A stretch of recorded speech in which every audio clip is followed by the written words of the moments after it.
Hey, podcast listeners. Tired of ads barging into your favorite news podcasts? Good news. With Amazon Music, you have access to the largest catalog of ad-free top podcasts included with your Prime membership. Stay up to date on everything newsworthy by downloading the Amazon Music app for free or go to amazon.com/ad-free news. That's amazon.com/ad-free news to catch up on the latest episodes without the ads. Este podcast no tiene publicidad ni sponsors, pero si te gusta escucharlo y quieres apoyarnos, por ejemplo, comprándonos un café, puedes ir a nuestra página web, sección Cómprame un café y ver cómo hacerlo. Bienvenidos a la segunda temporada del podcast Biografías en 5 minutos, donde cada semana te contamos cosas interesantes sobre gente interesante en alrededor de 5 minutos. Aquí está su presentadora, Mercedes Mariño. Hola, soy Mercedes Mariño. Bienvenidos a otro episodio de Biografías en 5 minutos. Antes de empezar, quería recordarles que tenemos un nuevo Instagram que es @biografías en 5 minutos, el 5 con números. En esta nueva cuenta subiremos fotos y noticias de nuestras personalidades.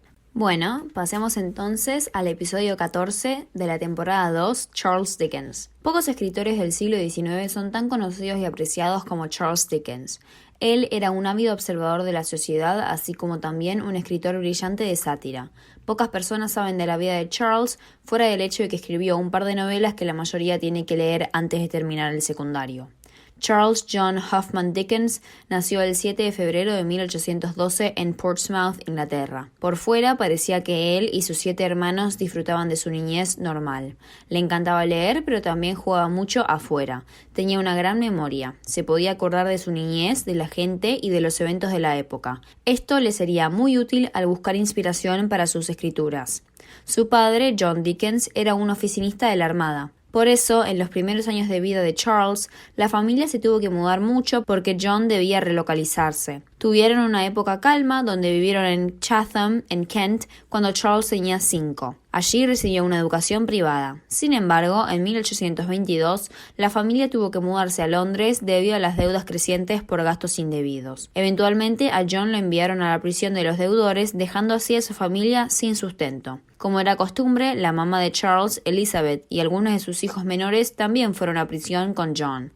Charles, por otro lado, tuvo que buscar un techo para vivir, aunque solo tenía 12 años. Se quedó con Elizabeth Roylance, una amiga de la familia. Él y sus hermanas visitaban a sus padres en prisión los domingos. La prisión sería el trasfondo de una de sus historias, La pequeña Dorrit. Para ayudar a su familia, pagar a los acreedores y mantener su educación, Charles dejó la escuela y encontró trabajo en Warren Blacking Warehouse, una fábrica de betún para calzado. Trabajaba junto a otros chicos 10 horas al día por 6 chelines a la semana. Coincidentemente, uno de los chicos que trabajaba con él en la fábrica se llamaba Bob Fagin, nombre que usó luego en Oliver Twist. Continuó con su trabajo hasta que su abuela murió. Ella les dejó 450 libras, que era suficiente para sacarlo a John de la cárcel. Sin embargo, Elizabeth no dejó que Charles se reuniera con la familia, sino que prefirió que siguiera trabajando en la fábrica con los demás niños. Esto hizo que Charles tuviera una visión negativa de las mujeres para siempre. A pesar de tener una niñez dura, Charles nunca dejó de leer, de aprender y de mejorar su escritura.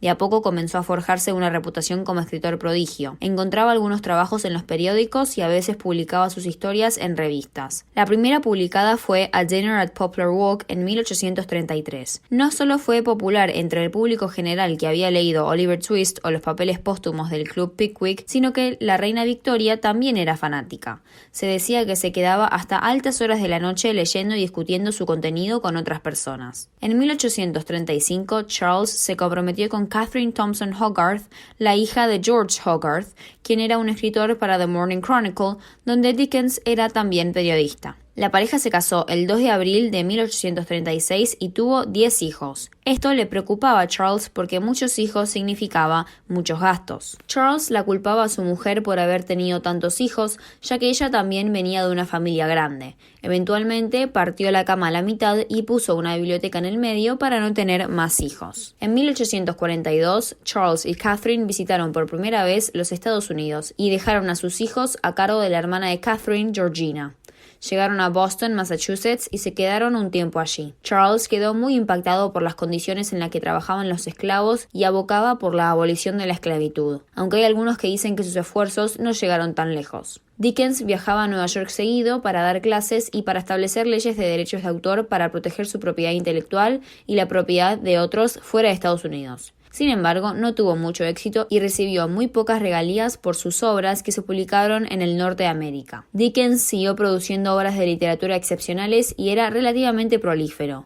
La mayoría de sus obras más conocidas fueron en realidad, en su primera publicación, historias seriadas que luego se republicaron como novelas. Ejemplos de estos son Oliver Twist, Los papeles póstumos del Club Pickwick, Nicholas Nickleby, La tienda de antigüedades, David Copperfield, Casa desolada, Historia de dos ciudades y Grandes esperanzas. Claro que también escribió cuentos, en especial para la época navideña, como Cuentos de Navidad y El hechizado. Charles Dickens era un filántropo de la era de la Ilustración. Ayudó a fundar organizaciones con el objetivo de mejorar las condiciones laborales de los pobres. Buscaba cambiar las leyes laborales para proteger a los más vulnerables, en especial a los niños. En 1858, Charles y su esposa Catherine se separaron cuando ella descubrió que su esposo tenía un amorío con una actriz llamada Ellen Ternan. Ellen tenía solo 18 años cuando conoció a Charles, que tenía 45. En 1860, Ternan dejó el escenario y fue mantenida por Charles hasta su muerte. Charles tuvo un encuentro cercano con la muerte cuando estaba viajando a su casa desde París en el tren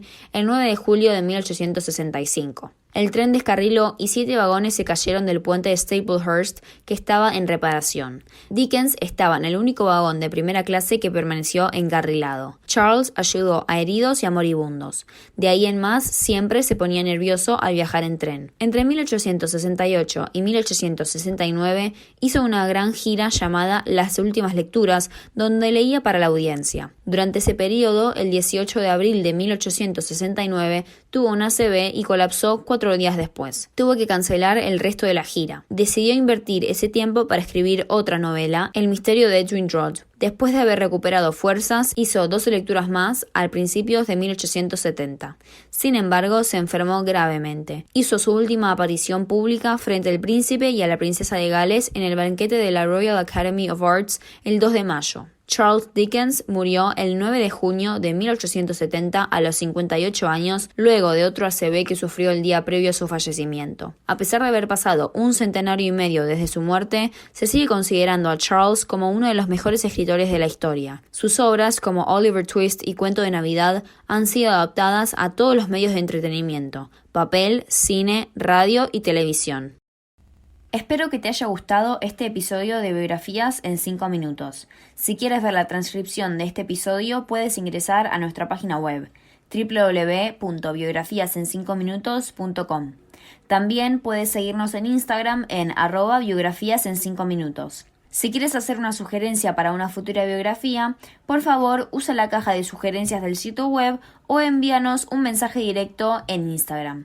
Sería genial si me pudieras dejar una reseña honesta en iTunes. Si no quieres perderte ningún episodio, suscríbete. Como podrás notar, no tengo patrocinador, así que si te gustó este episodio, ¿por qué no comprarme un café? Entérate de más en nuestra página web, sección Cómprame un café. Gracias por escuchar y nos vemos la próxima semana. Gracias por escuchar el podcast Biografías en 5 minutos en www.biografiasen5minutos.com. Biografías en 5 minutos es producido por el productor ejecutivo y escritor de las biografías Wayne Armstrong y por la productora ejecutiva y traductora Mercedes Mariño. La música fue producida por MP Music for Media y se llama Quirky Steps.